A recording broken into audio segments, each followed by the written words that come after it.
Everyone so today's topic is बकोस relay. बकोस relay जो है ना हम लोग यूज़ कर रहे होते हैं ताकि हम लोग ट्रांसफार्मर को प्रोटेक्ट कर रहे हैं इंटरनल फॉल्ट से और इंसिपिएंट फॉल्ट से। ठीक है, नॉर्मली हमारे पास जो ट्रांसफार्मर 500 kVA अबव के ऊपर होते हैं ना, उसमें हम लोग बकोस रिले यूज़ कर रहे होते हैं। और बकोस रिले जो है ना हमारे ट्रांसफार्मर को प्रोटेक्ट कर रही होती है इंटरनल फॉल्ट से। जैसे हमारे पास फेस टू फेस फॉल्ट हो गया, फेस टू ग्राउंड फॉल्ट हो गया, या फिर अगर हमारे पास कोर ब्रेकडाउन हो गया, कोर में बहुत ज़्यादा हीटिंग प्रोड्यूस हो रही है, तो इन तमाम फॉल्ट से हमारे पास बकोस रिले हमें प्रोटेक्ट कर रही होती है ट्रांसफार्मर डैमेज होने से, और इंसिपिएंट फॉल्ट से प्रोटेक्ट कर रही होती है।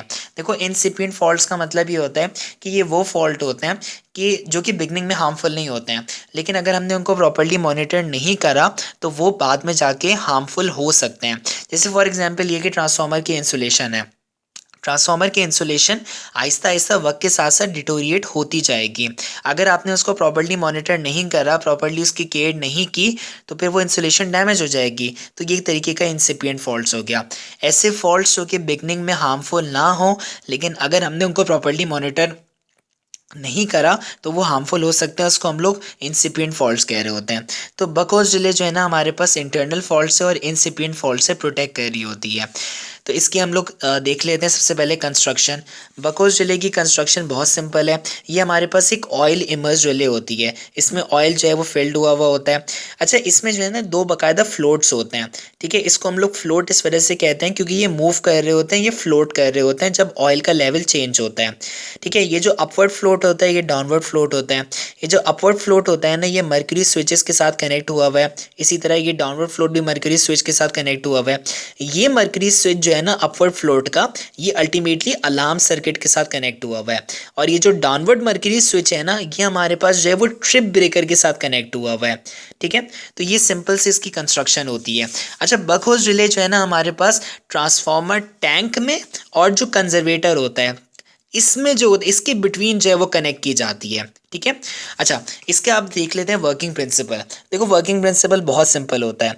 इसका वर्किंग प्रिंसिपल ये होता है कि जब भी हमारे ट्रांसफार्मर में कोई फॉल्ट आता है ना, तो अल्टीमेटली फॉल्ट की वजह से क्या होता है, हीटिंग प्रोड्यूस हो रही होती है। और हीटिंग प्रोड्यूस होने की वजह से क्या होता है कि हमारे पास ऑयल और गैस बबल्स जो होता है वो प्रोड्यूस हो रहे होते हैं। तो ये जो गैस बबल्स होते हैं ना, ये अल्टीमेटली क्या होता है कि अपवर्ड डायरेक्शन में मूव करने लगते हैं, कंजर्वेटर की तरफ जाने की कोशिश करते हैं। तो जब वो कंजर्वेटर की तरफ जाने की कोशिश करते हैं तो बीच में लगी हुई होती है बकहोल रिले, तो अल्टीमेटली ये बकहोल रिले में जो है वो चले जाते हैं।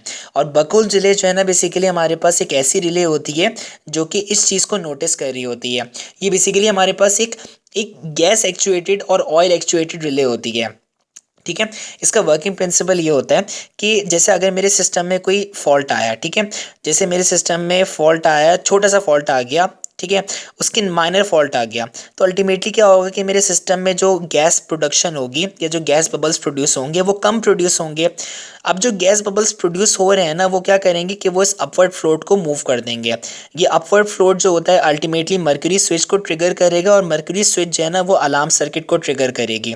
तो अलार्म सर्किट जो है वो ट्रिगर होने का मतलब ये होता है बकहोज रिले में कि हमारे सिस्टम में कोई छोटा फॉल्ट आया, कोई माइनर फॉल्ट आया। तो ये माइनर फॉल्ट की इंडिकेशन होती है अगर हमारे सिस्टम में अलार्म सर्किट जो है वो एक्टिवेट हो जाए। लेकिन अगर मेरे सिस्टम में कोई बड़ा फॉल्ट आ गया, जैसे कोर ब्रेकडाउन हो गई, ठीक है, यहाँ पे मेरे पास फेस टू ग्राउंड फॉल्ट हो गया ट्रांसफार्मर में, उसके नतीजे में क्या होगा कि ट्रांसफार्मर में बहुत ज़्यादा जो है ना वो हीटिंग प्रोड्यूस होगी, और अल्टीमेटली बहुत ज़्यादा गैस बबल्स जो है वो प्रोड्यूस होंगे। तो ये जो गैस बबल्स होंगे ना, वो इस डाउनवर्ड फ्लोट को भी मूव कर देंगे। ये डाउनवर्ड फ्लोट मूव हुआ, इसने इस मर्करी स्विच को ट्रिगर करा, ये मर्करी स्विच जो है वो फिर ट्रिप ब्रेकर को अल्टीमेटली एक्टिवेट कर देगी और हमारे ट्रांसफार्मर को आइसोलेट कर देगी हमारे सिस्टम से, ताकि हमारा फॉल्ट जो है ना वो फर्दर आगे ट्रांसमिट ना हो और हमारा ट्रांसफार्मर जो है वो डैमेज ना हो। तो इस तरीके से जो है ना हमारे ट्रांसफार्मर को ये प्रोटेक्ट कर रही होती है from minor fault and major fault. अगर कोई माइनर फॉल्ट होता है तो अलार्म सर्किट एक्टिवेट होता है, अगर कोई मेजर फॉल्ट होता है तो पूरा ब्रेकर ही एक्टिवेट हो जाता है। वो ब्रेकर आइसोलेट कर देता है इस ट्रांसफार्मर को from the rest of the system. इसके एडवांटेज ये होते हैं कि यार हमें इजीली पता चल जाता है कि हमारे सिस्टम में माइनर फॉल्ट हुआ है या मेजर फॉल्ट हुआ है। इसी तरीके से ये कि ट्रांसफार्मर को ये आइसोलेट कर देता है from the rest of the healthy section, ताकि हमारा जो फॉल्टी ट्रांसफार्मर है उसका इफेक्ट बाकी सिस्टम के ऊपर ना जाए, बाकी सिस्टम जो है वो प्रोटेक्ट रहे फॉल्ट से। तो ये बकहोज रिले का बहुत सिंपल सा ऑपरेशन है।